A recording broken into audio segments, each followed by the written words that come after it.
အားတွေမှာအစွမ်းရှိတယ်တဲ့ရှိတာမှနည်းနည်းနောရှိတာမဟုတ်ဘူးအများကြီးရှိတာမိမိပါးစပ်ကထွက်နေတဲ့စကားတွေမှာလည်းအစွမ်းရှိတယ်မိမိရဲ့နားထဲကိုဝင်ရောက်လာတဲ့စကားသံတွေမှာလည်းပဲအစွမ်းရှိတယ်အစွမ်းရှိတာမှအများကြီးရှိတယ်ပြောမပြနိုင်လောက်အောင်ရှိတယ်ဆိုးတဲ့ဘက်မှာလည်းပဲအစွမ်းတတ္တိတွေအကြီးအကျယ်ရှိတယ်ကောင်းတဲ့ဘက်မှာလည်းပဲအစွမ်းတတ္တိတွေအကြီးအကျယ်ရှိတယ်ဆိုးတဲ့ဘက်မှာလည်းပဲကိုပြောလိုက်မိလို့ပြောမိမှားလေခြင်းလို့နောင်တတွေနဲ့တွေးပြီးတော့ပူခဲ့ရတာလည်းပဲအကြိမ်ကြိမ်ရှိခဲ့ပြီဟုတ်လားမှန်ပါဗျာမိမိပြောလိုက်တဲ့စကားတစ်ခွန်းကြောင့်လောကီအကျိုးစီးပွားတွေဆုပ်ယုပ်သွားတာတွေလည်းကြုံဘူးကြလိမ့်မယ်တချို့ဆိုလို့ရှိရင်အသက်ဆုံးသည့်အထိစကားတစ်ခွန်းအတွက်နဲ့ပေးဆက်လိုက်ရတာမျိုးတောင်ရှိတယ်မှန်ပါဗျာဟုတ်လား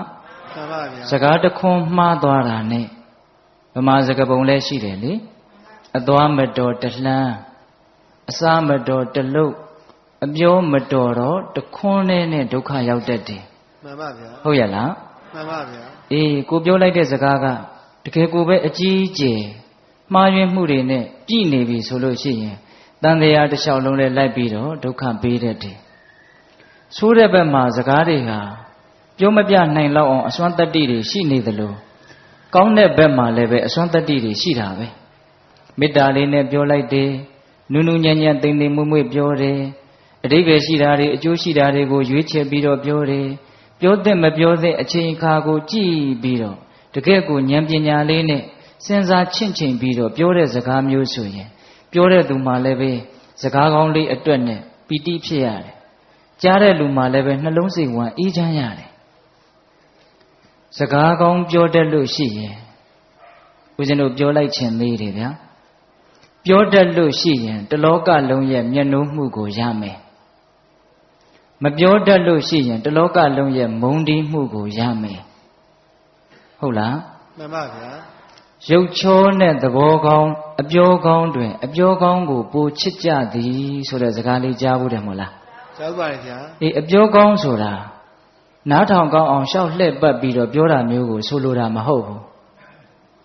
မိမိသူတစ်ပါးနှစ်ဦးသားအကျိုးတရားတွေကိုမထိခိုက်စေဘဲနဲ့မှန်ကန်ပြီးတော့အကျိုးရှိတဲ့စကားကိုအချိန်အခါကြည့်ပြီးတော့မေတ္တာတရားနဲ့နူးညံ့သိမ်မွေ့စွာပြောဆိုတတ်ခြင်းကိုအပြောကောင်းလို့ဆိုတာမှန်ပါဗျာဟုတ်ရဲ့လားမှန်ပါဗျာဒါဦးဇင်းတို့မြတ်စွာဘုရားရဲ့အလိုတော်ကြပါပဲမှန်ကန်ပြီးတော့အကျိုးရှိတဲ့စကားကိုအချိန်အခါကြည့်ပြီးတော့မေတ္တာတရားနဲ့နူးညံ့သိမ်မွေ့စွာပြောတတ်တာကိုအပြောကောင်းလို့ဆိုတာ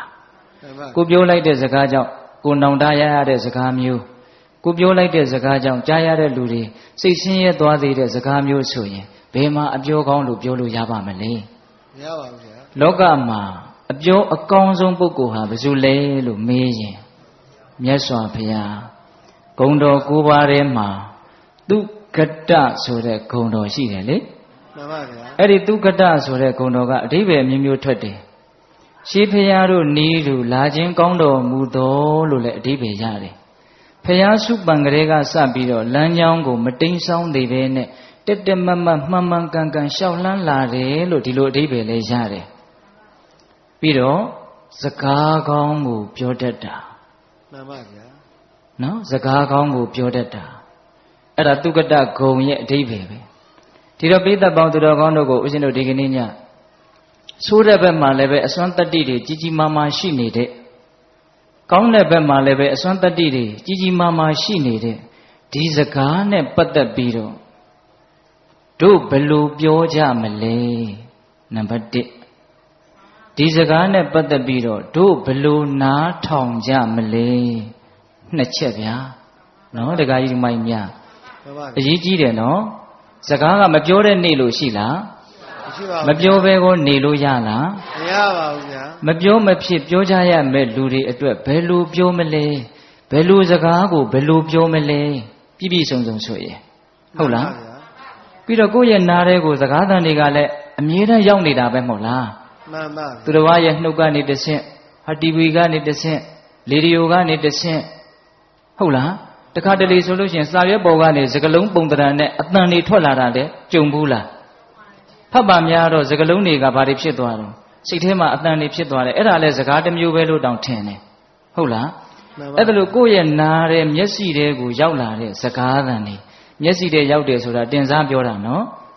ကိုယ်နားတဲ့ကိုစကားသံတွေရောက်မလာအောင်ကိုတခါကြီးဒီမကြီးများတားနိုင်မှာမလားမတားနိုင်ပါဘူးဗျာနားမထောင်လို့မဖြစ်ဘူးပေါ့မှန်ပါဗျာနားမထောင်လို့မဖြစ်တဲ့ဒီစကားကိုပေါ့ပေါ့လေးမစင်စားပဲနဲ့ဘယ်လိုစကားကိုဘယ်လိုနားထောင်ကြမလဲစောတော်တုန်းကပြောလိုက်တာကဘယ်လိုစကားကိုဘယ်လိုပြောကြမလဲဟုတ်လားမှန်ပါခုနောက်ပြောလိုက်တာကဘယ်လိုစကားကိုဘယ်လိုနားထောင်ကြမလဲဒီမေးခွန်းလေးတွေရဲ့အဖြေတဏှာကြီးကွဲအချိန်တွင်းမှာဦးဇင်းတို့ခေါင်းထဲမှာတော့စုံစုံစိတ်စိတ်လေးမှတ်သားထားတယ်လို့ထင်တာပဲဗျာဟုတ်လားအဲ့ဒါဦးဇင်းတို့ပြောကြည့်ရအောင်ဟုတ်လားတရားကောင်းစီးကစကားတို့ဤအစွမ်းတဲ့ဟုတ်လားတရားမဟုတ်သေးခင်မှာမြတ်စွာဘုရားကိုရှ िख ိုးကြအောင်ရှုဒီတရားတော်ကိုမဟောကြားသေးခင်မနာကြသေးခင်မှာတရားတော်အလုံးကိုဟောကြားတော်မူခဲ့တဲ့ဘုရားရှင်ကိုတော်မြတ်ရဲ့အင်မတန်အေးချမ်းကြည်လင်တော်မူတဲ့မဟာကရုဏာကို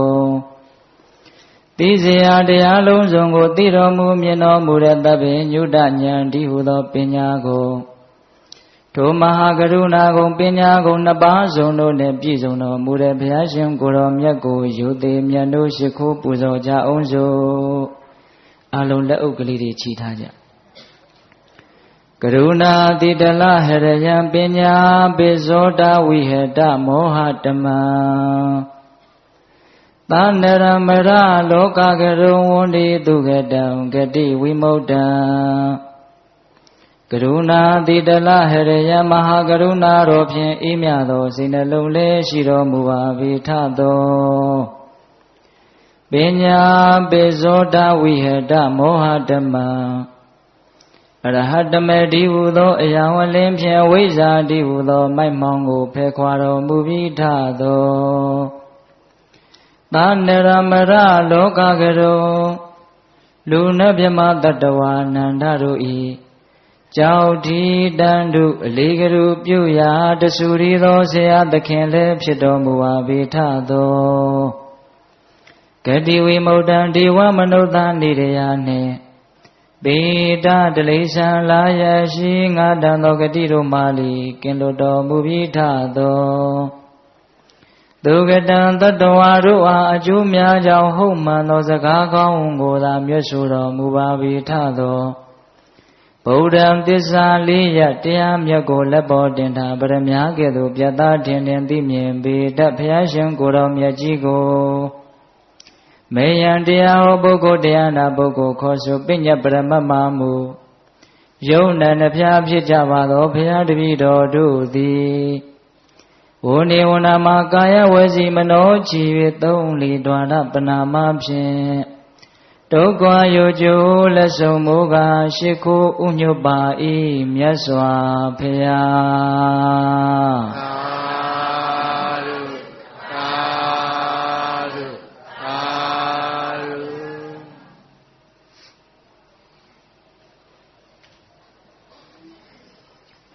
ယောဇဂါထာတတံဘာတိအနတ္တပရသင်္ညိတာဧကံဓမ္မပရံတေယောယံသုတ္တဝါဥပသမ္မတိယောဇာခြင်းပုဂ္ဂိုလ်သည်အနတ္တပရသင်္ညိတာအကျိုးမဲ့ခြင်းနှင့်ဆက်ရှင်သောဂါထာတတံတရားသောဂါထာတို့ကိုစေပါတေယအကယ်၍ပြောဆိုစေကာမူနတေယောမမြတ်တိသာတိယောဇအခြင်းပုဂ္ဂိုလ်သည်ကသုတ္တဝါနာထောင်ရသည်ရှိသောဥပါသမတိလောဘဒေါသမောဟစသောအပူဓာတ်အလောင်ဓာတ်တို့ကိုငြိမ်းအေးစေနိုင်၏တံထိုကဲ့သို့သောစကားကိုဧကံတခွန်းများဖြစ်သောတံဓမ္မပရံထိုကဲ့သို့သောတရားစကားသည်သာလျှင်သေရောမြတ်လှပါပေ၏အကျိုးမဲ့ခြင်းနဲ့ဆက်ရှင်တဲ့တရားသောဂါထာတွေကိုပြောဆိုနေတော်လည်းပဲမမြတ်ပါဘူးတဲ့ကြားလိုက်ရရင်နှလုံးစိတ်ဝမ်းအေးချမ်းပြီးတော့ လောဘဒေါသအပူဓာတ်အလောင်ဓာတ်တွေကိုငြိမ်းအေးသွားစေတဲ့စကားမျိုးဆိုရင်တော့တခွန်းနဲ့ပင်ဖြစ်စေကမူမြတ်ပါတယ်အတိပ္ပယ်ရှင်းတယ်နော်ရှင်းပါရဲ့ဗျာဘာမှအကျိုးမရှိတဲ့စကားတွေမြတ်စွာဘုရားကတော့ဂါထာတတံဂါထာတရားဂါထာဆိုတာကပါဠိတွေကိုကြပြဖွဲ့ထားတာကိုဂါထာခေါ်တာနော်အဲ့ဒါစကားတက်လွန်းလို့ပြောတော့ပြောတာပဲဂါထာတရားလောက်ပြောလိုက်တယ်စကားတွေအခွန်ပေါင်းထောင်တောင်းချီပြီးတော့ပြောလိုက်တာပဲအဲ့ဒီပြောလိုက်တဲ့စကားတွေကဘာမှအကျိုးရှိတာမပါဘူးအကျိုးမဲ့ခြင်းနဲ့ပဲဆက်ရှင်နေတာအဲ့ဒီလိုစကားမျိုးဆိုရင်တော့ဘလောက်ပဲများများဘလောက်ပဲပြောတတ်မမြတ်ပါဘူးတဲ့မမြတ်ဘူးဆိုတဲ့စကားကလေးပိဋိမမြတ်ဘူးဆိုတော့ယုံညံ့နေလို့လည်းအဓိပ္ပာယ်ပေါက်တယ်နော်နောက်ထပ်ဘယ်လိုပေါက်သေးလဲအဓိပ္ပာယ်ရှုံးတယ်လို့လည်းအဓိပ္ပာယ်ပေါက်သေးတယ်မမြတ်ဘူးဆိုတော့ရှုံးပြီဗောဗျဟုတ်လားအနှစ်မရှိတဲ့စကားတွေကိုအများကြီးပြောတတ်လို့ပြောတော်လဲပဲအဲ့ဒါအမျက်မရှိဘူးယုံညံ့မှုသာရှိတယ်ရှုံးနိမ့်မှုသာရှိတယ်စကားမပြောတတ်ရင်စကားနားမထောင်တတ်ရင်အရှုံးကြီးရှုံးရမယ်အဆုံးကြီးဆုံးရမယ်ဟုတ်လားပြောလိုက်လို့ရှိရင်တခွန်းနဲ့ပင်ဖြစ်စေကမူကြားလိုက်ရတဲ့လူရဲ့နှလုံးစိတ်ဝမ်းအေးချမ်းပြီးတော့ပူးနေတဲ့အပူတွေအေးသွားတာလောင်းနေတာတွေငြိမ်းသွားတာရှုပ်နေတာတွေရှင်းသွားတာအဲ့ဒါလိုမျိုးအစွမ်းတတ္တိရှိတဲ့စကားမျိုးဆိုရင်တော့တခွန်းနဲ့ပင်ဖြစ်စေကမူဗါတဲ့လေမြတ်ပြီတဲ့ဒီဂါထာလေးကိုအခြေခံပြီးတော့ဟောမှာဗျာဒီကနေ့ဟုတ်လားမှန်ပါဗျာစကားတွေဘလောက်များအနှစ်မရှိတဲ့စကားမပြောတတ်မဆိုတတ်ဖဲနဲ့ပြောလိုက်ဆိုလိုက်တဲ့စကားတွေဟာအကျိုးမဲ့တွေကိုသာဖြစ်စေတယ်ပထမပိုင်းစပြီးဘယ်လိုစကားကိုဘယ်လိုပြောမှလဲဆိုတဲ့မေခွန်းရဲ့အဖြေနော်မှန်ပါဗျာအဲ့ဒါကိုဦးဇင်းတို့မြတ်စွာဘုရားသုဘာတိတသုတ်တံဆိုပြီးတော့ဟောထားတာရှိပါတယ်မှန်ပါဗျာမှန်ကန်၍အကျိုးရှိသောစကားကိုတည်တည်ချာချာနားထောင်နော်မှန်ကန်၍အကျိုးရှိသောစကားကိုအချိန်အခါကြည့်ပြီးတော့မေတ္တာတရားနဲ့နူးညံ့သိမ်မွေ့စွာပြောတတ်ရမယ်ဘယ်နှချက်လဲ၅ချက်ပြန်ပြောမယ်နော်မှန်ကန်၍အကျိုးရှိသောစကားကိုအချိန်အခါကြည့်ပြီးတော့မေတ္တာတရားနဲ့နူးညံ့သိမ်မွေ့စွာပြောဆိုတတ်ရမယ်ဒီအင်္ဂါနဲ့သာညီမယ်ဆိုရင်အလုံးသောတတ္တဝါတွေဟာအပြောကောင်းနေကြီးဖြစ်မှာဟုတ်လားမှန်ပါဗျာအဲ့ဒီမှာတော်တော်အရေးကြီးတာကတော့အချိန်အခါကိုကြည့်၍ဆိုတာလေးလေတော်တော်အရေးကြီးတယ်ပြောကျင်တိုင်းပြောလို့ဖြစ်တာမဟုတ်ဘူးဘလောက်မှန်ဘလောက်အကျိုးရှိပြောသင့်တဲ့အချိန်ကြမှပြောရတယ်မပြောသင့်တဲ့အချိန်ကိုမပြောရဘူးစောင့်နိုင်ရတယ်အောင့်နိုင်ရတယ်တခါတလေကြတော့ကိုကမစောင့်နိုင်ဘူးမအောင့်နိုင်ဘူးပြောချင်ရင်ပြောချလိုက်တယ်အဲ့ဒီမှာဒုက္ခရောက်တာဒါလေးနဲ့ပတ်သက်ပြီးတော့မြတ်စွာဘုရားကတော့ကြည်ကြည်ပြန့်ပြန့်ပြောပါတယ်ရှင်ရာဟုလာကိုဟောထားတာရှိတယ်လေကြည်ရှုဆင်ခြင်၍စကားကိုပြောရ၏တဲ့ရှင်ရာဟုလာငယ်ငယ်လေးတုန်းကမြတ်စွာဘုရားဟောတာจิตသားတဲ့မှန်ဟာဘာအကျိုးရှိလေတဲ့ကြည်ခြင်းအကျိုးရှိပါတယ်ဖေဟာအဲ့ဒါလိုပဲတဲ့ပြောတော့မယ်ဆိုလို့ရှိရင်ငါပြောလိုက်တဲ့စကားဟာငါအတွက်သူ့အတွက်အကျိုးဆုပ်ယုပ်စေမှာလားအကုသိုလ်တွေများဖြစ်မှာလားလို့စဉ်းစားလိုက်အောင်တဲ့အကျိုးဆုပ်ယုပ်မယ်ဆိုရင်မပြောနဲ့မပြောခင်မှာစဉ်းစားရပြောနေစဲမှာလဲခဏလေးတွေ့ပြီးတော့စဉ်းစားလိုက်ပါအောင်ငါအခုပြောနေတဲ့စကားဟာငါအတွက်အကျိုးရှိလားသူ့အတွက်အကျိုးရှိလားအကျိုးမရှိဘူးဆိုရင်ရက်နိုင်ရမယ်ဖြတ်နိုင်ရမယ်ဟုတ်လားပြောပြီးတဲ့နောက်မှာလည်းပဲငါပြောခဲ့တဲ့စကားဟာငါအတွက်သူ့အတွက်အကျိုးရှိသလားအကုသိုလ်ဖြစ်နေသလားလို့စဉ်းစားရမယ်အကုသိုလ်ဖြစ်နေတဲ့အကျိုးမရှိဘူးဆိုရင်နောက်ငါဒါမျိုးနောက်မပြောတော့ဘူးလို့ဆုံးဖြတ်နိုင်ရမယ်ဒါရှင်ရာဟုလာကိုဟောထားတာဒါတော်တော်ကောင်းတယ်နော်တခါကြီးများဒါလေးနဲ့ပတ်သက်ပြီးတော့ဦးဇင်းတို့ဗိမိတာရမင်းကြီးရဲ့အမတ်ချုပ်ကြီးဝတ္တကာရပုံနာဆိုတာကြားဘူးမှာပါ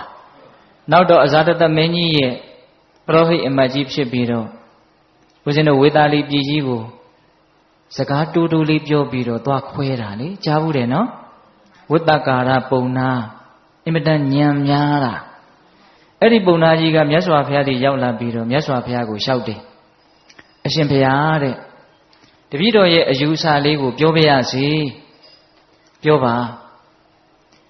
တပည့်တော်ရဲ့အယူဆကတော့မြင်တာကိုမြင်တဲ့အတိုင်းပြောတတ်တယ်ကြားတာကိုကြားတဲ့အတိုင်းပြောတတ်တယ်တွေ့တာကိုတွေ့တဲ့အတိုင်းပြောတတ်တယ်သိတာကိုသိတဲ့အတိုင်းပြောတတ်တယ်လို့တပည့်တော်ယူဆပါတယ်တဲ့အပေါ်ယံကြည့်ရင်တော့တော်တော်ဟုတ်တယ်လို့ထင်ရတယ်မြင်တာကိုမြင်တဲ့အတိုင်းကြားတာကိုကြားတဲ့အတိုင်းသိတာကိုသိတဲ့အတိုင်းတွေ့တာကိုတွေ့တဲ့အတိုင်းပြောတတ်နေတဲ့ဒီတော့မြတ်စွာဘုရားကလက်မခံဘူးဗျဒကမာကြီးတွေလက်မခံဘူးနော်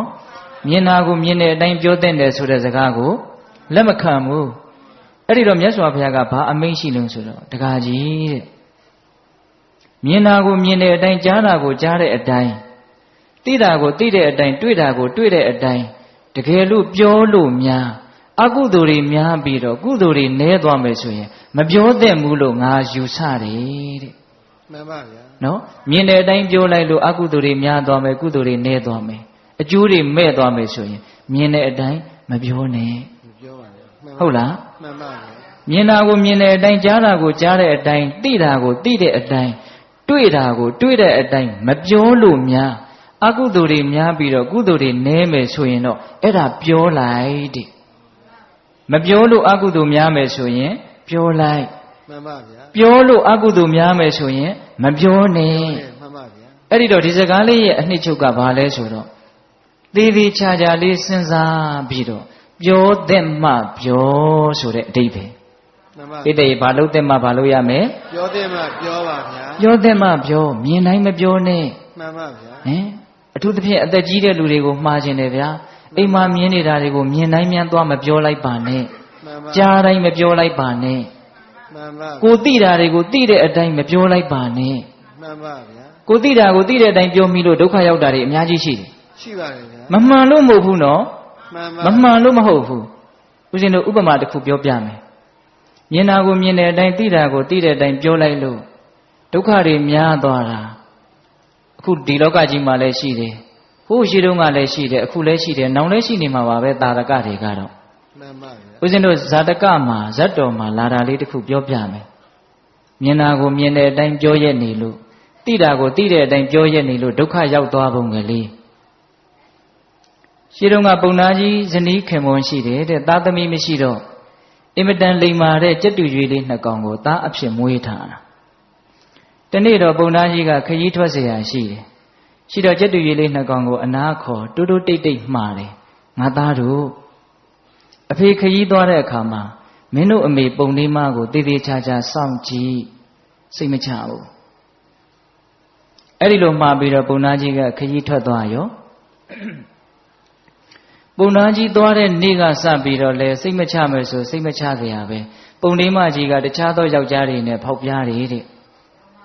အဲ့ဒါကိုကြက်တူကြီးလေးနှစ်ကောင်ကမြင်းနေတယ်မြင်းနေတော့မြင်မာများလာတော့ကြက်တူကြီးအငယ်ကောင်ကပြောချင်ဒီလိုမလုပ်သင့်ဘူးလို့ပြောချင်တာအဲ့ဒါနဲ့သူ့အကိုကြီးကိုဖွင့်ပြောတယ်ကျုပ်ကတော့ပြောလိုက်တော့မယ်အဲ့တော့အကိုဖြစ်တဲ့ကြက်တူကြီးကဖះလောင်းလေးငါညီမပြောနဲ့ပြောရင်မင်းဒုက္ခရောက်တားတာ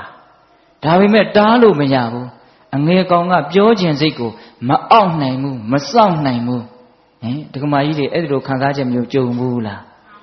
ပြောကျင်တာကိုမအောင်နိုင်ဘူးမစောင့်နိုင်ဘူးတခါတလေကိုယ်စကားနားထောင်မဲ့လူမရှိလို့မျောပြီးတော့နေတာပြောကျင်လွန်းလို့ဒကမာကြီးတွေမှန်ပါဗျာအခုလည်းပဲအဲ့ဒီကောင်မစောင့်နိုင်ဘူးမအောင်နိုင်ဘူးအဲ့ဒါအကိုတားတာကိုနားမထောင်မဲနဲ့ပုံလေးမကြီးတွေသွားပြီးတော့အမေခမည်းဒီလိုလုပ်တာတော်လားဗျာဒီလိုမလုပ်သင့်ဘူးသွားပြီးတော့ပြောတာပုံလေးမကြီးမျက်လုံးပြူးဒုက္ခပဲဒီကောင်သိသွားပြီလူဆိုတော့ဉာဏ်ရှိတယ်ဉာဏ်မှမကောင်းတဲ့ဉာဏ်တွေကဘိုးတောင်ရှိသေးတယ်အဲ့ဒါနဲ့ငါသားတဲ့ငါသားကအမေကိုဆုံးမဖို့ရပါပြီတဲ့တဲလိမ်မာတာပဲလာပါဦးအမေနားလာပါဦးချော့ခေါ်တာအနားလေရောက်ပြီဆိုတော့ဖြတ်ခနဲ့ဆွဲပြီးတော့လေဘင်းကိုလိန်ချိုးလိုက်တယ်ကိုယ့်အကိုအေးမနေနိုင်တဲ့အကောင်ဟုတ်လားအဲ့ဒီလိုလေဘင်းကိုလိန်ချိုးပြီးတော့မိကြီးခဲတွေရှိတဲ့ပြာပုံထဲကိုထိုးသိပ်လိုက်တယ်အဲ့ဒါကိုအစအဆုံးဟိုတန်းပေါ်မှာလမ်းလျှောက်နေတဲ့အကိုကမြင်တယ်မှန်ပါဗျာ ငါပြောစကားနားမထောင်နဲ့ကောအဲ့ဒီလိုနဲ့ပုံနာကြီးပြန်ရောက်လာတဲ့အခါကျတော့ပုံနာကြီးကကျက်တူရဲ့နှစ်ကောင်စုံမစုံတောင်မကြည့်နိုင်ဘူးရှိတဲ့ကျက်တူရဲ့ခေါ်ပြီးတော့ဘယ်နဲ့တော့မင်းအမေဘယ်နဲ့တော့မေးတာမေးတဲ့အခါကျတော့ကျက်တူရဲ့လေးကအဖေတဲ့မြင်တာကိုမြင်တဲ့အတိုင်းသိတာကိုသိတဲ့အတိုင်းပြောမိလို့ကျွန်တော်ရဲ့ညီကတော့ပြာဘူးထဲမှာသေပြီးတော့အိတ်နေပြီတဲ့မှန်ပါဗျာဟုတ်လားမှန်ပါဗျာအဲ့ဒီတော့အဖေလည်းမှတ်ထားမြင်တာကိုမြင်တဲ့အတိုင်းသိတာကိုသိတဲ့အတိုင်းကြားတာကိုကြားတဲ့အတိုင်းတွေ့တာကိုတွေ့တဲ့အတိုင်းမစင်စားမစင်ញင်မဲနဲ့မစူးစမ်းမဲနဲ့ပြောတဲ့လူဟာကျွန်တော်ရဲ့ညီလေးသေတယ်လို့သေရလိမ့်မယ်တဲ့မှန်ပါအဲ့ဒါလို့ပြောပြီးတော့ဟိမဝန္တာကိုပြန်သွားတာပြန်မလာတော့ဘူးတဲ့မှန်ပါဗျာတချို့ရှိတယ်နော်တို့ကတော့သိတဲ့အတိုင်းပြောရမှာပဲမြင်တဲ့အတိုင်းပြောရမှာပဲတို့ကတော့မှန်ပဲဘွန်းပဲရှင်းပဲဆိုတဲ့လူတွေသတိထားတယ်မကောင်းဘူးလားကောင်းပါကောင်းတယ်ဒါကြောင့်ပုဂ္ဂိုလ်ကိုကြည့်ပြောသိတဲ့ဘာကိုကြည့်ပြောရမလဲပုဂ္ဂိုလ်ကိုကြည့်ပြောရမှာပါဗျာပုဂ္ဂိုလ်ကိုကြည့်ပြောစကားကမှန်မိမယ်လို့စကားကကောင်းမိမယ်လို့တစ်ဖက်လူကခံနိုင်ရရှိအောင်မှနားလေနိုင်အောင်မှတနည်းအားဖြင့်ပြောရရင်အဆင့်ရှိအောင်မှဦးဇင်းတို့ဒုက္ခထာသုတ်တံဆိုပြီးမြတ်စွာဘုရားဟောထားတာရှိတယ်ဗျသီလမရှိတဲ့လူရဲ့ရှေ့မှာသီလအကြောင်းသွားပြောရင်နာခါတယ်တဲ့မှန်ပါဗျာအဲ့ဒါဒုက္ခထမကောင်းတဲ့စကားကိုဖြစ်သွားတာမှန်ပါသူလည်းပဲအကုသိုလ်များတယ်ကိုလည်းပဲဟာဒီကောင်အလကားကောင်ပဲဆိုပြီးတော့စကားကောင်းပြောရင်းနဲ့အကုသိုလ်ဖြစ်တယ်ယုံကြည်မှုတရားတရားမရှိတဲ့လူရှေ့မှာတရားတရားအကြောင်းပြောရင်နာခါတယ်မှန်ပါဗျာဟုတ်လားဘာမပြောနဲ့ဟုတ်လားနောက်ဘ ഹു တုတ္တတွေနဲတဲ့ပုဂ္ဂိုလ်ရှိမှာဘ ഹു တုတ္တအကြောင်းသွားမပြောနဲ့နော်တတ္တာသီလတုတ္တစာခနှမျိုးတဲ့လူရဲ့ရှိမှာပေကံချင်းအကြောင်းသွားမပြောနဲ့နောက်ပညာနဲတဲ့လူရှိမှာပညာအကြောင်းသွားမပြောနဲ့မှန်ပါဗျာဒါမြတ်စွာဘုရားကိုယ်တိုင်ပြောထားတာနော်တခါကြီးများမှန်ပါဒါကြောင့်စကားကကောင်းတော်လည်းပဲပုဂ္ဂိုလ်ကခံနိုင်ရည်မရှိရင်ကောင်းသောစကားသည်မကောင်းသောစကားဖြစ်တတ်တယ်ဒါကြောင့်ပိဿပေါင်းသူတော်ကောင်းတို့မြင်တာကိုမြင်တဲ့အတိုင်းအခါခတ်သိမ်းပြောလို့မဖြစ်ပါဘူးကုသိုလ်တွေများပြီးတော့အကုသိုလ်တွေနည်းသွားမယ်ဆိုရင်တော့ပြောရမှာပေါ့မှန်ပါဗျာဟုတ်လားအေးဒါကပုဂ္ဂိုလ်ကိုကြည့်ပြီးတော့ပြောဟောပုဂ္ဂိုလ်ကိုကြည့်ရုံနဲ့လုံလောက်ပြီလားဆိုတော့မလုံလောက်သေးဘူးအချိန်အခါလေးကိုလည်းကြည့်လိုက်အောင်ကိုပြောတဲ့စကားကဒီလူကဒေါသဖြစ်နေသလားဒီလူစိတ်ကြီးနေသလားဒီအချိန်ကဘလို့အချိန်လဲဘလို့အချိန်လဲစဉ်းစားအောင်နော်ဒကာကြီးဒီမိုင်းများအေးအချိန်အခါကိုမကြည့်ဘဲနဲ့တချို့ပြောချင်ရင်စွတ်ပြီးတော့ပြောလိုက်တာရှိတယ်ဟိုရှိတုန်းကရှင်ဘုရင်တစ်ပါးရှိတယ်ပြောချင်ရင်ပြောချလိုက်တာပဲစကားကိုဘယ်တော့မှမစောင့်အဲ့ဒါကိုပရောဟိတ်အမတ်ကြီးကမကြိုက်ဘူးပြောချင်တာကိုပြောချင်တိုင်းစွတ်စွတ်ပြောလို့ဒုက္ခရောက်ပုံလဲများလာပြီဒါပေမဲ့ရှင်ဘုရင်ကိုဆုံးမချင်တာအခွင့်အခါကမသင့်တနေ့တော့အဲ့ဒီရှင်ဘုရင်ကမူကြီးမတ်ရာသေနာပတိတွေခြံရံပြီးတော့ဥယျာဉ်ထွက်ပြီးတော့အပန်းဖြေတယ်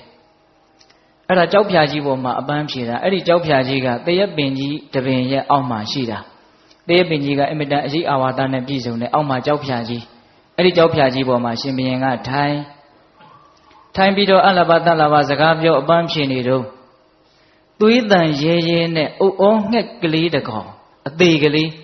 သွေးတန်ရဲရဲနဲ့အဲ့ဒီတရက်ပင်ပေါ်ကနေကြောက်ဖြာပေါ်ဘရင်ခြေရင်းကိုပြုတ်ကျလာတယ်မှန်ပါဗျာအဲ့ဒီတော့ဘရင်ကကြည့်တယ်ဟာဘာဖြစ်တာလဲမသိဘူးအဲ့ဒီမှာဘုရားလောင်းပညာရှိပရောဟိတ်အမတ်ကိုမေးတယ်တဲ့ဒါဘာဖြစ်လို့သေတယ်လဲသွေးတွေလည်းထွက်နေတယ်အောက်ကြမှာထွက်တဲ့သွေးမဟုတ်ဘူးအဲ့ဒီတော့ဘုရားလောင်းကမော့ကြည့်တော့အပေါ်မှာကြီးတိုက်ရှိဘုရားလောင်းဆိုတော့ပညာရှိတယ်တွေးကြည့်တာပြည့်ကြည့်တာလည်းမှန်တယ်အရှင်မင်းကြီးတဲ့ဒီကောင်ဟာအုပ်အောငှက်သူ့ရဲ့အမေအုပ်အောမတွေဟာကိုယ်ပိုင်အတိုက်နဲ့ဥတဲ့ထုံးစံမရှိဘူးကြီးမတွေရဲ့အတိုက်ထဲကိုဝင်ဥတယ်ကြီးမတွေကသူ့ဥမှတ်လို့ဝတ်ပေးအကောင်ပေါက်တော့လဲမဲမဲလေးအတူတူဆိုတော့သူ့သားလေးလိုပဲထင်အစာတွေအတူတူရှာကျွေးအဲ့ဒါဒီကောင်ကမပြန်နိုင်သေးခင်မှာအုပ်အောတန်မြည်လိုက်တာမအော်တဲ့နေတဲ့အချိန်မှာအုပ်အောတန်မြည်လိုက်တာအဲ့ဒီတော့ကြီးမကငါသားမဟုတ်ဘူးဆိုတာကိုသိပြီးတော့စိတ်တူပြီးတော့နှုတ်သီးနဲ့အဲ့ဒါထိုးသက်ပြီးတော့အောက်ကိုပြစ်ချလိုက်တယ်အတက်ပြောတာနော်မှန်ပါဗျာအဲ့ဒီမှာဘုရားလောင်းပရောဟိတ်အမတ်ကြီးကအခွင့်ရပြီဆိုပြီးတော့မင်းကြီးကိုဆုံးမ အခွင့်အခါအချိန်ကာလကိုမကြည့်ဘဲနဲ့စကားကိုအယံကာရောပြောတဲ့ပုဂ္ဂိုလ်များဟာဒီအုပ်ဩသေးတယ်လို့သိရတတ်တယ် မှန်ပါဗျာ နော်ပြောတာတော့စကားတွေကအများကြီးပဲဗျ မှန်ပါ ပရောဟိတ်အမကြီးပြောတာတဲ့အဲ့ဒီထဲမှာကောင်းတာလေးတွေဥစဉ်ကောင်းထဲမှာစွဲနေတယ်ဘာပြောသေးလဲဆိုတော့မင်းကြီးတဲ့မစင်စားမစင်ញင်မဲနဲ့ပြောတဲ့စကားတစ်ခွန်းဟာသွေးထားအပ်သောဓာတ်ထက်ကြောက်เสียကောင်းတယ်နော်မစင်စားမစင်ញင်မဲနဲ့ပြောလိုက်တဲ့စကားသည်သွေးထားအပ်သောဓာတ်ထက်ကြောက်เสียကောင်းတယ်မစင်စားမစင်ញင်မဲနဲ့ပြောတဲ့စကားတစ်ခွန်းဟာလက်တလောသေးသေးတတ်တဲ့အစိတ်ထက်ကြောက်เสียကောင်းတယ်ဟုတ်လား မှန်ပါ ဒါကြောင့်တဲ့မှန်သောစကားပင်ဖြစ်စေကမူကိုယ်နဲ့သဘောတူတဲ့သူပင်ဖြစ်စေကမူ မှန်ပါဗျာ အချိန်ကာလရှည်လျားစွာမပြောရတဲ့ မှန်ပါ ဒီလူနဲ့ငါနဲ့ကတိတ်သဘောထားချင်းတိုက်ဆိုင်မှငါစကားဆိုတိတ်ကြိုက်တာပဲအဲ့ဒါလိုလူမျိုးရဲ့ရှေ့မှာတောင်မှကာလကိုကြည့်ပြီးတော့ပြောရမယ်ပြောကောင်းနိုင်စွတ်ပြီးတော့ပြောမနေနဲ့တန်ဖိုးတွေနေတတ်တယ်ဟုတ်ရလား မှန်ပါဗျာ အေးအချိန်အခါကိုမကြည့်ဘဲနဲ့ပြောရင်လည်းပဲအဲ့ဒီအိုဩမိုက်ကလေးလိုဘာဖြစ်တတ်တယ်သေတတ်တယ်ဟုတ်လား မှန်ပါ ဒါကြောင့်ပုဂ္ဂိုလ်ကိုကြည့်ပြောကာလကိုကြည့်ပြောပုဂ္ဂိုလ်တွေကာလတွေကြည့်ပြောပြီးရင်လည်းပဲဘာလို့သေးလဲဆိုတော့ဒေါသတွေမာနတွေနဲ့မပြောနဲ့ဒေါသတွေမာနတွေနဲ့ဟာငါကဒီလူကိုပြောလို့ရတာပဲငါနိုင်တာပဲဆိုပြီးတော့လည်းဖိမပြောနဲ့ မှန်ပါဗျာ အခုချိန်မှာကိုကသူ့ကိုနိုင်မိမလို့ဘဝဆိုတာတစ်ချိန်နဲ့သွားနေတာမဟုတ်ဘူးတစ်ချိန်မှာကိုကသူ့ရဲ့အောက်ကိုလည်းရောက်သွားနိုင်တယ်သူကကိုယ့်အထက်ကိုလည်းရောက်သွားနိုင်တယ် မှန်ပါဗျာ ကိုကိုပြန်ပြီးတော့နှိမ့်ဆက်ခွင့်ကြုံတဲ့အခါမျိုးမှာအဲ့ဒီလူကကိုကိုပြန်ပြီးတော့နှိမ့်ဆက်နိုင်တယ်တချို့နိုင်တယ်ဆိုပြီးတော့ပြစ်စလက်ခတ်ပြောကြားရတဲ့လူကအသက်ဓာတ်နဲ့ထိုးခံရတယ်လို့မမေ့ဘူးနားနေတာ မှန်ပါ ဘာဖြစ်ဖြစ်ကွာပြန်ပြီးတော့တုံ့ပြန်မယ်ဆိုပြီးယူမိုက်မိုက်တချို့အဲ့ဒါလိုပြောတဲ့စကားတစ်ခွန်းကြောင့်သေရတာတွေရှိတယ် ရှိပါတယ်ဗျာ နော်ဦးဇင်းတို့ရာဇဝင်ထဲမှာစကားအစိတ်သင့်ပုံကလေးနည်းနည်းပြောပြမယ်တချို့လည်းကြားဖို့ကောင်းကြားဖို့ပါလိမ့်မယ်ဗျာဦးဇင်းတို့ပကံရာဇဝင်မှာတရုတ်ပြည်မင်းခွေးချေးဆိုပြီးတော့နာမည်ဆိုးနဲ့ကြော်ကြတဲ့နရတိဟပတိမင်းဆိုတာရှိတယ်နော် မှန်ပါဗျာ အဲ့ဒီနရတိဟပတိမင်းကသူ့မှာသား၃ယောက်ရှိတယ်နော်ဥဇနာတဲ့တိဟတုတဲ့နော်အဲ့ဒီမှာတိဟတုဆိုတာနဲ့သူနဲ့ကစကားတခွန်းကြောင့်အများကြီးပြဿနာတက်တယ်နောက်တစ်ယောက်ကကြော်စွာတဲ့အဲ့ဒါငယ်ငယ်တုန်းကဒီမင်းကြီးကဒီသားတွေကိုချစ်လွန်းလို့ဝက်လက်ဆိုတာကဝက်ရဲ့လက်ကိုချက်ထားတာသူကနူးညံ့တယ်အဲ့ဒါကိုသားလေးတွေကိုချစ်လို့ဝက်လက်ကိုချက်ပြီးတော့ငပြောပဲနုနုကလေးအုပ်ပြီးတော့ပေးတာဒါပေမဲ့တိဟသူကိုကြတော့ဘာအကြောင်းကြောင့်လဲမသိဘူးသူ့အမေကိုမုန်းလို့လားတော့မသိဘူးဝက်လက်မပေးဘဲနဲ့ဝက်ချေတော့ပေးတာအဲ့ဒါကိုအမေကရှက်တာရှင်မောက်တဲ့မိဖုရားကဒီပြင်သား2ယောက်ကိုတော့ဝက်လက်ပေးပြီးတော့ငါသားလေးကိုကြမှာဝက်ချေပေးတာဒါအချစ်မတူဘူးဆိုပြီးတော့ငါသားလေးကိုသိခါချတာပဲအဲ့ဒါအမေကရှက်လွန်းလို့စဖူမှုကိုလက်ထိုးတယ်ဘယင်ကြီးမသိအောင်ငါသားကိုလည်းဝက်လက်ပေးအဲ့ဒါနဲ့စဖူမှုကအဲ့လိုပေးတာနောက်တော့ဘယင်ကြီးကသိသွားတော့စဖူမှုကိုအပြစ်တင်တယ်မင်းဘာကြောင့်လို့လှုပ်လဲမိဖုရားကြီးကပေးခိုင်းလို့အဲ့ဒီမှာမူးမတ်ဘိုးဘုံနေရဲ့အလယ်မှာဟဲ့ဝက်လက်ခိုးမလို့မိဖုရားကိုဆိုတယ်တဲ့နိုင်တယ်ဆိုပြီးတော့ဆိုလိုက်တာနော်မင်းသားလေးကိုလည်းဘာအပြစ်မှမရှိဘဲနဲ့တခါတည်းရဟဲ့ဝက်လက်ခိုးမသားပြောကောင်းကောင်းရှိတာနဲ့ပြောနေတာနဲ့တူပါတယ်ဒါပေမဲ့ကိုကသာပြောကောင်းတာဟိုကကြားမကောင်းဘူးလေကြားမကောင်းတော့ဒီကလေးကဒါကိုငငယ်လေးတွေကစသိမ့်ထားတယ်ဘယ်တော့မှထုတ်မပြစ်ဘူးအမြဲတမ်းမှတ်ထားတယ်နောက်တော့ဘာဖြစ်တော့ဆိုတော့တရုတ်တွေလာပြီးတော့နှောက်ယှက်လို့ဆိုပြီးတော့ဘယင်ကြီးပြေးရတယ်လေပြေးတော့ဘယ်ထိပြေးတော့ဆိုတော့သူ့သားကြီးဥစ္ဆနာရှိတဲ့ပသိမ်ထိပြေးတာနောက်အဲ့ဒီမှာတရုတ်တွေရဲ့ရန်ကအေးသွားပြီဆိုပြီးတော့ပကံပြန်မယ်ဆိုပြီးတော့ပသိမ်ကနေပြန်လာတော့လမ်းမှာပြည်မြို့ကိုဝင်တာအဲ့ဒီပြည်မြို့ကိုအပိုင်စားပေးထားတာသူ့ရဲ့သားအလက်ဝက်လက်ခိုးမသားဆိုတဲ့မင်းသားကိုသူကပေးထားတာအဲ့ဒါနဲ့ငါသားစီဝင်မယ်ဆိုပြီးတော့မိဖုရားဖွာစောနဲ့ဝင်ညာဟိုရောက်တော့သားကအရန်နဲ့စောင့်နေတယ်နန်းတော်ထိတောင်အဝင်မခံဘူးလှေပေါ်မှာတခါတည်းဒလွတ်ကင်ထားတဲ့လူ300လောက်ဝိုင်းထားတယ်သားကဝိုင်းထားပြီးတော့ဘာလုပ်လဲဆိုတော့ထမင်းပွဲထဲမှာဟ င်းနိုင်ထမင်းနိုင်အကုန်အစိတ်ခတ်ထားတယ်မင်းကြီးတဲ့ဒီထဲမှာအစိတ်တွေအကုန်ခတ်ထားတယ်ဒါကိုစားပါလို့ခိုင်းတယ်သူ့ကိုရက်ရက်ဆက်ဆက်ပြောခဲ့တဲ့ဗဇက်ကိုရက်ရက်ဆက်ဆက်ပြန်ကြွေးတဲ့သဘောများလားတော့မသိဘူးမှန်ပါဗျာမင်းကြီးမစားဘူးဆိုရင်ဘေးမှာရှိတဲ့အာနာပကွက်သားတွေကသွေးတန်ရဲရဲနဲ့အဆုံးစီရှင်အဲ့ဒီလိုပြောပြီးတော့သားကနန်းတော့သူ့ရဲ့အဆောင်ကိုပြန်သွားတယ်အဲ့ဒီမှာမိဖုရားဘွားစောနဲ့တိုင်ပင်တော့မိဖုရားကြီးကမင်းကြီးမလွတ်နိုင်တော့ဘူးအဲ့ဒီတော့ဓာတ်တွေလှန်နေတဲ့သေရတာနဲ့စားရင်လက်တလောသေတဲ့အစိတ်ကိုစားသေးတာကကောင်းသေးတယ်အဲ့ဒါနဲ့မင်းကြီးခင်ဗျာအဲ့ဒီအစာကိုအစိတ်ပါမှန်သိရနဲ့စားပြီးတော့သေရတယ်မှန်ပါဗျာပေးတဲ့ရင်အစိတ်မိပြီးတော့သေရတာပေါ့နော်မှန်ပါဗျာပဂရိအစိတ်လို့ပြောမလားစကားအစိတ်လို့ပြောမလားစကားအစိတ်ပါဗျာစကားအစိတ်တင့်သွားတာနော်ဒါကြောင့်ဒကာကြီးဒီမိုင်းများငါကမိဘပဲဆိုပြီးတော့သားသမီးတွေကိုနိုင်လို့မပြောပါနဲ့ခံစားတတ်တယ်မှန်ပါဗျာသိတတ်တယ်ဟုတ်လားဒါတွေအကျယ်ချက်ပြီးတော့စဉ်းစားနော်အချိန်ကာလတစ်ခုအနေနဲ့ကိုကအထက်ရောက်နေပေမလို့နောက်တစ်ချိန်မှာကိုကအောက်ဆိုတာလည်းဖြစ်နိုင်သေးတာပဲမှန်ပါဗျာဟုတ်လားဒါကြောင့်သူ့ကိုမတနာအောင်တောင်မှကိုတနာပြီးတော့သူများကိုကြမ်းထမ်းတဲ့စကားတွေမပြောပါနဲ့ဒါရုပ်ဆွအဆုံးဆိုတာနော်ဟုတ်လားဒါကြောင့်ပေးသက်ပေါင်းသူတော်ကောင်းတို့စကားဆိုတာဒေါသကြီးနဲ့မပြောလိုက်ပါနဲ့ကြားရတဲ့လူအခမ်းရခက်တဲ့အကုသိုလ်များတယ်ကိုလည်းပဲပြောမိမှားတယ်လို့တွေးပြီးတော့ပူရတယ်ဟုတ်ရလားမှန်ပါပြီးတော့မာနာကြီးနဲ့လည်းမပြောလိုက်ပါနဲ့မှန်ပါမာနနဲ့ပြောတယ်ဆိုရင်လည်းကြားရတဲ့လူကနေနေအောင်မင်းမာနကိုတနေ့မှငါချိုးပြအောင်မယ်မှန်ပါအချီးနီးအလကားအကျိုးမဲ့တတ်တယ်ကြားဘူးတယ်မဟုတ်လားတာကီဝင်နေအလုံးကိုဝိတ္တုပန်းကတတ်ပစ်တာလေမှန်ပါဟိုးရှိဘဝတုန်းကငါးတွေကိုအစိတ်ချခဲ့လို့ဝေးကွာသောကာလကအကြောင်းတရားတစ်ခုရှိတယ်အတိတ်အကြောင်းပေါ့ဟုတ်လားဒါပေမဲ့နီးကပ်တဲ့အကြောင်းကဘာအကြောင်းလဲမာနကြီးတာမာနကြီးတာကိုသူများသိအောင်ထုတ်ပြီးတော့ပြတာဖြစ်တဲ့မာနကတော့စိတ်ထဲမှာဖြစ်တာအဲ့ဒီမာနကိုသိကြီးပါတယ်ဆိုတာဗဇက်တည်းဟူသောပရင်ပေါက်ကနေဖွင့်ပြတာမှန်ပါဟိုမှာဝိတ္တုပန်းကအလဲလာတယ်သူမှအချမ်းရင်နေနဲ့သူကကောသလဘုရင်ကြီးကောသလတိုင်းဆိုတာအင်မတန်အင်အားကြီးတယ်တာကီဝင်တို့ရဲ့တိုင်းပြည်နဲ့ဘာမှမဆိုင်ဘူးနော်အဲ့ဒီအင်အားကြီးတဲ့တိုင်းနိုင်ငံကအရှင်သခင်ဖြစ်နေပြီဝိတ္တုပန်းကအဲ့ဒါသူကအမျိုးတွေစီဆိုပြီးတော့လမ်းပြီးတော့လဲတာလေလာလဲပြီးတော့ပြန်သွားရောအဲ့ဒါတာကီဝင်တွေကမာနာကြီးလိုက်တာဝိတ္တုပတဲ့ငယ်တဲ့ကလေးတွေပဲထားတယ်ကြီးတဲ့ကလေးတွေတယောက်မှမရှိဘူးအဲ့ဒါဝိတ္တုပလည်းပြန်သွားပြီဆိုတော့ကျွန်မတယောက်ကဟေးကျွန်မသာထိုင်သွားတဲ့နေရာ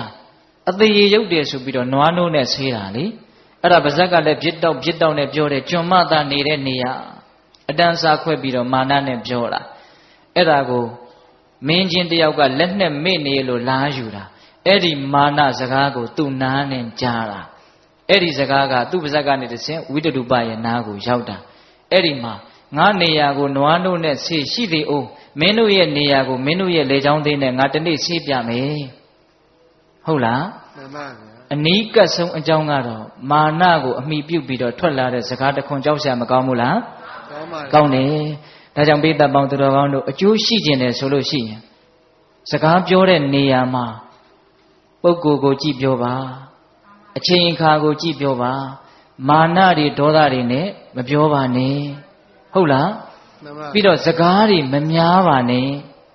မှန်ပါဗျာစကားများလို့ရှိရင်အပြစ်၅မျိုးရှိတယ်တဲ့ဗျာမှန်ပါနံပါတ်1ပြောရင်နဲ့အပူတွေအလူတွေပါသွားရောအဲ့ဒါလိမ်လေတဲ့စကားမှုသာဝါဒကံထိုက်တတ်တယ်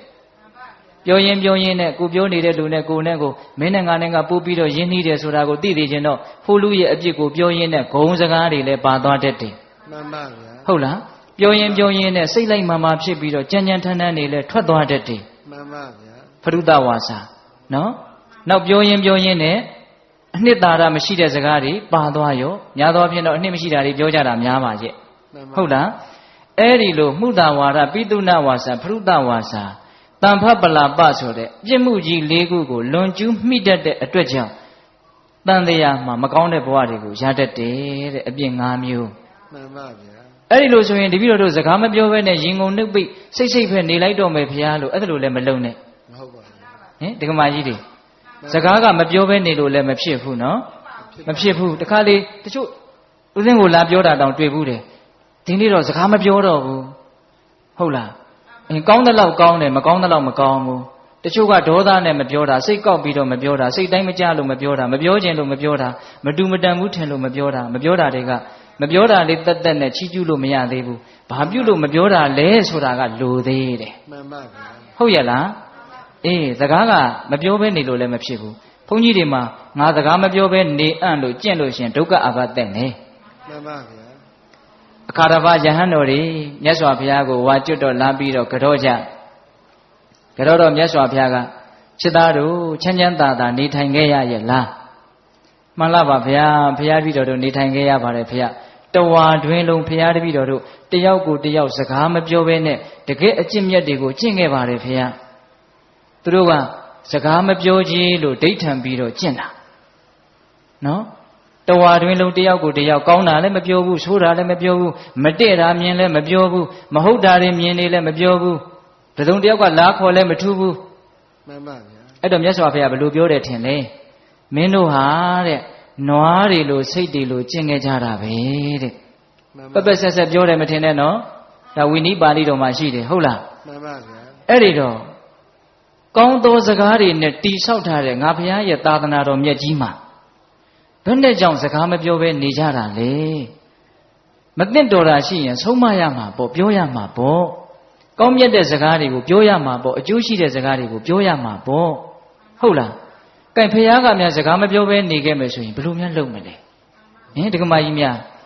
စကားဆိုတာမကောင်းတာပြောရင်ကြီးကျယ်တဲ့အပြစ်ရှိတယ်လို့ကောင်းတာပြောလို့ရှိရင်ကြီးကျယ်တဲ့အကျိုးရှိတယ်ဘလောက်တန်ဖိုးရှိတယ်လို့ပြောလို့မရအောင်တန်ဖိုးရှိတယ်မှန်ပါဗျာဟုတ်ရဲ့လားမှန်ပါနောက်ဆုံး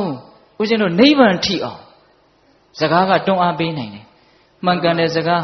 အဓိပ္ပာယ်ရှိတဲ့စကားအကျိုးရှိသေးတဲ့စကားပြောမယ်ဆိုလို့ရှိရင်ဒကမာကြီးများလည်းကြားဖို့ပါတယ်နော်သဗ္ဗဒါနံဓမ္မဒါနံဇီနာတိ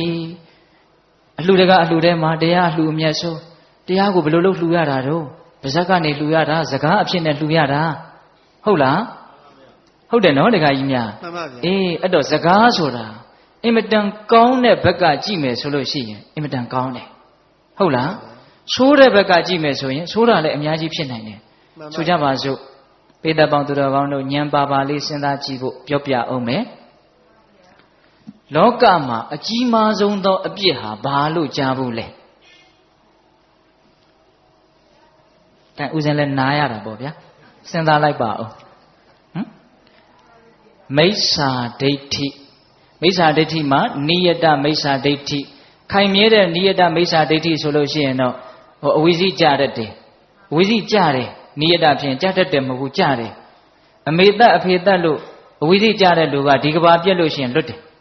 နိယတမိစ္ဆာဒိဋ္ဌိသမားများကတော့ဒီကဘာပြက်ရင်တခြားသောကဘာမှာရွှေ့ပြီးတော့ခံရတယ်လို့ဆိုတယ်အပြစ်တကအပြစ်ထဲမှာမှားယွင်းတဲ့အယူအဆကိုမှန်တယ်ထင်ပြီးတော့လက်သင့်ခံထားတဲ့မိစ္ဆာဒိဋ္ဌိဆိုတာအပြစ်အကြီးဆုံးပဲမှန်ပါ